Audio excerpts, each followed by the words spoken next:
All right. Shalom, Israel.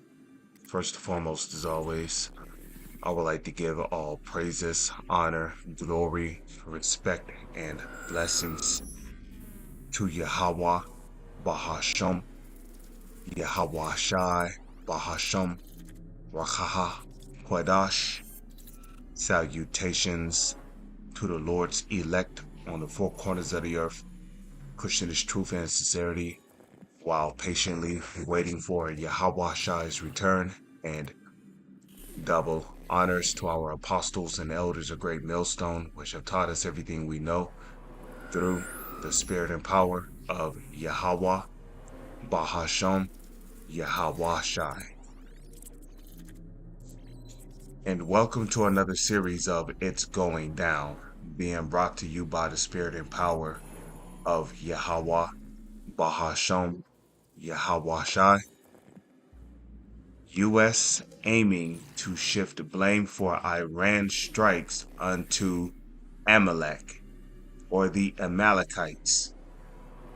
Now, the reason why I say the Amalekites is because we know that according to Ezekiel 36, verse 5 on down, okay, we know that Ezekiel prophesied that in the last days, which we are living in the last days, the land of Israel would be inhabited by heathens, and not just any old heathens.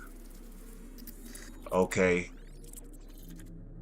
two of them, in fact, who believe that the land should be theirs, which starts with Ishmael, which will be your biblical Arabians, which are the biblical Ishmaelites.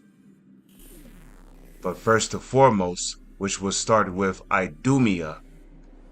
Now, Idumea is the Greek way of saying Edom.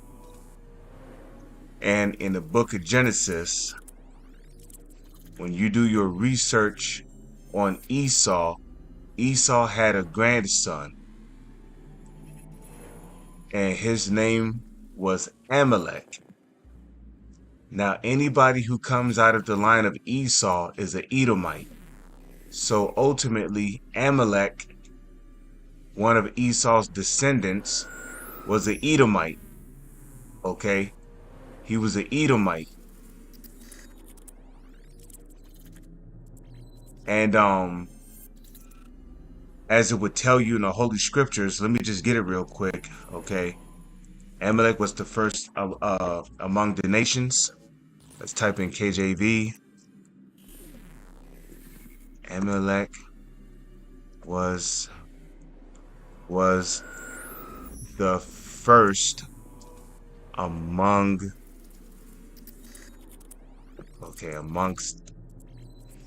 amongst the nations, okay?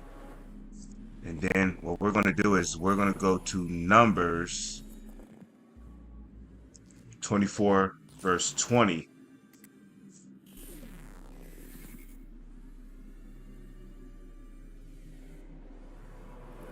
Okay, let's click on this. The book of Numbers, chapter 24, verse 20. And when he looked on Amalek, he took up this parable and said, Amalek was the first of the nations. And now when you look at all these heathens on the planet, okay, the one nation on this planet who gets the most support, that gets billions of dollars in stipend checks every year, okay, the nation who's living a life in lavishness, okay, it is Amalek, okay, and Amalek is pretty much the forefront and pretty much the owners of every business you see here in the U.S., whether if it's Hollywood, whether if it's Target, Walmart, what me and the elder Hawad like to call Wally World, okay? Rather if it's J.C. Morgan, whether if it's these different jewelry stores, like there's a couple of jewelry stores. Um, I can't remember them off the back of my head, but I see them all the time. I used to see them all the time when I worked at the mall. But there's all kind of jewelry stores that are owned by these Amalekites. Okay, they pretty much own the Hollywood, the music industry. They own the sports industries. They own all these major department stores like the Burlington Coat Factory, Saks South Fifth Avenue. Okay, they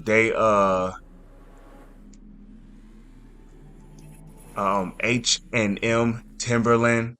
They own all of these major businesses and corporations.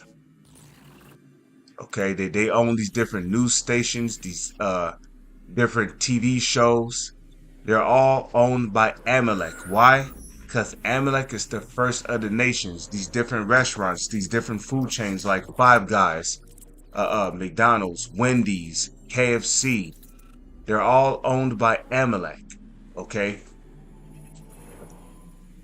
So Amalek was the first of the nations, you see? And you see, Amalek, who is a Idumean, which Idumea is the Greek way of saying Edom or Edomite, okay? In the latter days, according to Ezekiel 36 verse 5 on down, Idumea would appoint the Heavenly Father's land, which is the land of Israel, into their possession. And the Amalekites would change their identity from being Amalekites, even though originally they were known as Khazars, okay? They were known as Khazars, right? But they would change their identity from being Amalekites to being Jewish. Okay? And in the latter days, they would appoint the land of Israel, which belongs to the real Israelites, which are the Negro, Latino, and Native Indians. They would appoint the land of Israel, the Amalekites, which are Edomites, would appoint the land of Israel into their possession. And then there would come a time and point where they would go for a major land grab. Okay? They would go for a major land grab, pretty much using the Holy Scriptures to justify, bombing, murdering, and pillaging, destroying, and ultimately pushing the Ishmaelites out of the land of Israel, in which the land of Israel does not belong to neither of them. But you see, in Numbers 24 verse 20, when he looked on Amalek, which in the land of Israel, who predominantly is living in the land of Israel today? Amalekites are. Okay? Now, do you got some Jakes among them? Absolutely. He took up this parable and said, Amalek was the first of the nations, but his latter end shall be that he perish forever. And that's for all eternity. Because when Yahushua come back, okay, these rats claiming to be Jewish, and they're not, they're really Amalekites, they're going to be eradicated out of the land of Israel by the Messiah of the Holy Scriptures himself. Okay, the Messiah, his name is Yahushua. Okay, when Yahushua returns, okay, he's gonna put the spirit on these different nations. Well, yeah, he's gonna put the spirit on these other nations in the latter days to shoot their nuclear missiles on the land of Israel, completely obliterating that place. And like it tells you in Jeremiah 50 verse 45, which I'm going to get later on, Okay, Babylon, which is the United States of America, is going to be made desolate during the coming nuclear war. Okay, because surely he shall make their habitation desolate with them. So, okay, Amalekites are the ones ruling in the land of Israel, claiming to be Jewish, and they're not. Okay, they are Amalekites, they are Idumeans, and that's according to Ezekiel 36, verse 5 on down. Idumea has appointed the land of Israel, which is the Lord's land, into their possession, with despiteful minds to cast it out for a prey. So Tehran will deem any attack, which the Tehran is talking about these East Indians. That's Elam. Okay, Tehran will deem any attack a full-scale war, regardless of direct perpetrator, according to a defense official. So when we see any type of news like this, right, we know that the mandatory implementation of the mark of the beast, which is the micro CHIP, we know that is right around the corner.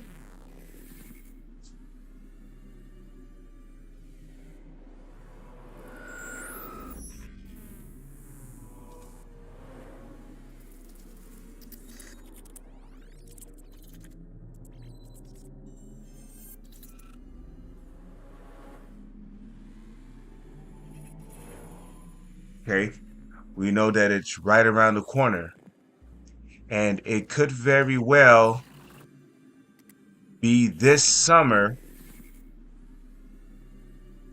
when that micro CHIP, the micro CHIP, becomes mandatory and all hell breaks loose. Okay, because we know that before the nuclear war begins, we know that the mark of the beast, which is the CHIP, has to be made mandatory. So the United States is seeking to limit the political and military costs of potential direct action against Iran to avoid being formally cast as the initiator of war. You know, and that's biblical prophecy, because in Jeremiah, I just want to get that real quick. In Jeremiah 50, okay, Jeremiah chapter 50, verse 45, okay, Jeremiah prophesied that the least of the flock will be the ones to lead Babylon into this war. See, Babylon, which is the United States of America, is not going to be the initiator of this war. It's going to be the Amalekites, who are calling themselves JEWISH in the land of Israel. They are the least of the flock that's going to initiate this war against Iran. Jeremiah 50, verse 45, therefore hear ye the counsel of the Lord, that he hath spoken against Babylon, and his purposes that he hath proposed against the land of the Chaldeans. So we know that Babylon, which is that great city, is the United States of America. Surely the least of the flock shall draw them out. The least of the flock, right? The least of the flock is talking about the smallest nation on the planet, which will be you Amalekites in the land of Israel, claiming to be JEWISH, and you're not. You are the least of the flock, the smallest nation on the planet. Okay, y'all have the smallest population on the planet, whether if you believe it or not. But you're the least of the flock that is going to draw them out. Draw who out? Draw the United States of America, which is Babylon the Great, that great city, out into this confrontation against Iran. So, you know, what we're witnessing here is basically because, well, like the Bible tells you, Proverbs 20 verse 24, man's goings are of the Lord. How can a man then understand his own way? The Lord is working on the mind of Donald Trump to not initiate the war against Iran, because the Amalekites are the ones who's going to initiate the war against Iran. And they're going to get the United States involved by drawing them out into their confrontation against Iran. Surely he shall make their habitation desolate with them, because once the United States of America go into the land of Iran, Russia will see that as a threat against the security of the interests which they have invested into Iran, which will lead to Russia attacking the United States of America. Now, they're not going to just come over here and attack the country itself right away, even though inevitably it's going to lead to that. But what's going to happen is that they're going to go into Russia, is going to send troops into Iran to basically confront United States troops. And that's going to lead to NATO getting involved, because NATO is an ally of America, even though we know that according to the book of Revelation, the 17th chapter, we know that NATO, and according to Obadiah 1 and 7, we know that NATO is going to turn on the United States of America. China is going to get involved because they are an ally of Russia.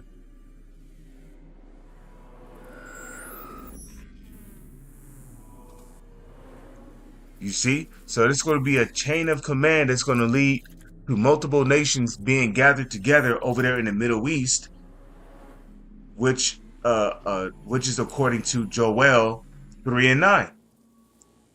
No, I haven't brought that precept out in a minute. Let's go ahead and bring that out. Joel chapter 3 verse 9. Because see, that then North Korea is going to get involved because they are allies of China. South Korea is going to get involved because they're an ally of the United States. Germany is going to get involved because they're Germany's going to get involved. Turkey going to get involved. And just like that, it's going to be one big bloodbath over there in the Middle East.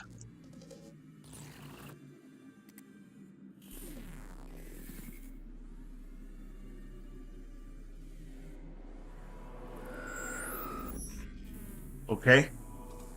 Joel 3 verse 9. Proclaim ye this among the Gentiles. Prepare war. Wake up the mighty men. Let all the men of war draw near. Let them come up. And all these nations that's doing all these military drills and making preparations for war is really in preparation for World War III.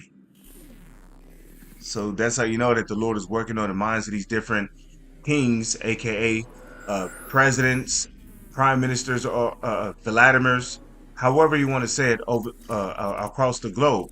The Lord is getting them all geared up for World War III, which is going to be the last war fought on this planet. Beat your plowshares into swords and your pruning hooks into spears. Let the weak say, I am strong. Assemble, okay? Muster yourselves and come, all ye heathen, and gather yourselves together round about thither. Cause thy mighty ones to come down, O Lord. And here comes the key point. Let the heathen be awakened and come up to the valley of Jehoshaphat, which Jehoshaphat in the Hebrew is Yahweh Shaphat, which means what? Yahweh's judgment. For there will I sit to judge all the heathen round about. So the Lord is gathering, and Jehoshaphat is located over in the Middle East. And that's where Armageddon, aka Harmageddon, is going to take place, which Harmageddon means mountain of troops. Okay? So over there in the Middle East is going to be one big bloodbath. And the war is going to be so devastating that there's going to be a mandatory draft here in the United States of America. Okay, and all you YNs, you like to wear dreads and sag your pants, and you want to get on camera and make all these stupid ass rap songs. And well, guess what? You're gonna be the first ones to get drafted into the military. Okay, which is gonna lead to a lot. You might have a woman over here. She might be beautiful. Well, you're not gonna be able to enjoy her because you're going to get deleted over there in the Middle East in that war, because them heathens are crazy over there. Okay, they're gonna be dropping bombs on y'all black, and you know Esau's gonna put y'all niggas on the forefront. Okay, he's gonna put an AK in your hand. He's gonna have you do a couple of push-ups and sit-ups in the boot camp. And then he's gonna put an AK in your hand and tell your ass to get out there and fight. And if you refuse, they'll just put you to death, and then say that you died in combat. So Esau gonna make it to where you ain't gonna have no choice but to fight. Okay? So the point is there. The Lord's going to gather all these nations over there in the Middle East to fight in this final war. You know, but before the war escalates into a nuclear war, the chip is going to be made mandatory. Because according to Revelation, the 14th chapter, right? Revelation 14 verse 9 on down, we know that those intercontinental ballistic missiles rained upon those that had the mark of the beast over here in the United States of America. It says an Iranian defense source has told RT, however, an attempt to relocate responsibility is unlikely to alter the outcome. Okay, citing information received through intelligence channels, the source said on Monday that Washington is anticipating a severe, wide-ranging, and multi-layered Iranian response to any act of aggression, right? In order to limit its exposure, the United States plans to position itself as a power backer for Israel, because surely the least of the flock shall draw them out, providing operational capabilities and an extensive multi-layered defense umbrella over Amalekite territory. The dual objective, the source said, is to deliver hard and effective blows to Iran while simultaneously reducing vulnerability to Tehran's potential counterstrikes. So then, when we scroll down here, right, the warning comes amid a significant U.S. military buildup in the region. The Pentagon has deployed 2 aircraft carrier strike groups and additional bombers to the Middle East. According to recent Reuters report, U.S. plans for possible strikes on Iran are at an advanced Iran are at an advanced state, while options including targeting individual leaders and pursuing regime change if ongoing talks fail.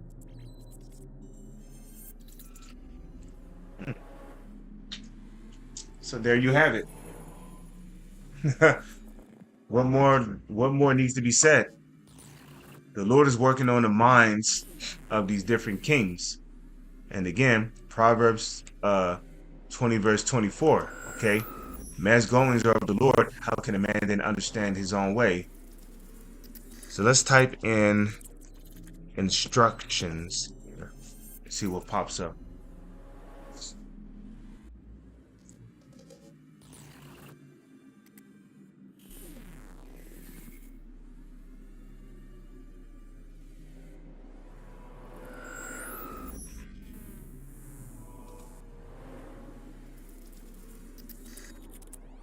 You know what? Let's type in instruction. Let's see what pops up here.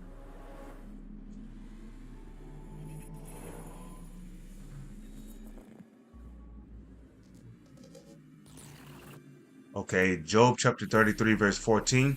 For Yahweh speaketh once, yea, twice, yet man perceiveth it not. In a dream, in a vision of the night, when deep sleep falleth upon men, right, in slumberings upon the bed, then he who, the Lord, the Heavenly Father himself, openeth the ears of men, and he do what? He sealeth their instructions, that he may withdraw man from his purpose and hide pride from man. That's why the Lord is putting the spirit on the U.S. That's why uh, uh, Donald Trump is basically building up a large multitude of armies in the regions of Iran. Because the moment these Amalekites go into the land of Israel, okay, America is going to be at the ready, which will be the fulfillment of Jeremiah 50 verse 45. Surely the least of the flock shall draw them out. Surely he shall make their habitation desolate with them. You know, now we see that the U.S. threatened Iran to perform wide range attacks if ongoing talks fail, right? And right here we see a following article that says Iran not going to get bogged down in talks. So we can see where all this is going.